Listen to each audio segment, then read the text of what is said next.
Hi guys, I just want to use this time to shoot a video to show you guys how to use the past exam question feature. I'm in a lesson here called quadratics, and so some lessons you will already find, if you click past exam question papers, you will already find that there are question papers that are matched to this lesson already.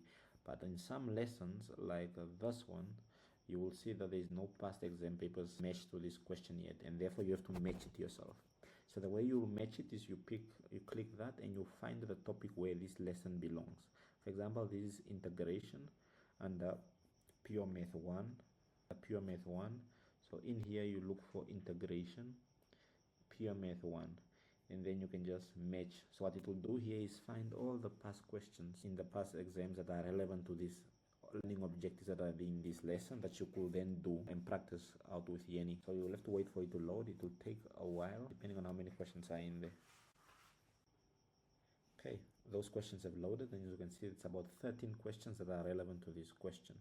And so once they are loaded, all you have to do is pick a question, and then you can work it out here with YYeni. And so it's important to know that you don't have to reach 100% to be able to do past exam question papers, but it is advised. But if you are doing quick revision and you are rushing through, you could just pick a question, any of these questions, you click it, and then this will show up. It will show you the question, and you can just say work on this question with YYeni. What it will do is then load up the question. It will prepare the exam question, load it up here, and then it will be able to answer it with you. So you have to click this button, then you can see the question on your right side. So here's the question. Is November exam 2024 paper 1, question 7, page 9. It's 4 marks, and then he will ask you the questions here. Okay, great choice. Let's dive into this integration problem.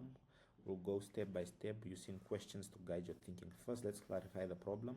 So it's describing the problem we have here, which is exactly as it is there. Let's activate your thinking. What you will also do often and many times, it will ask you first questions to activate that are based on this question, concepts that are based on this question, to activate your thinking so that you can start working and solving this question B that you see here. So all you have to do is keep answering these questions right here, and you could ask it at the very end once you are done answering what are the key things that the examiner is expecting from you, because it has the examiner's report and it will know exactly how to support you, so you can see how to further answer this type of questions in the exam. Okay.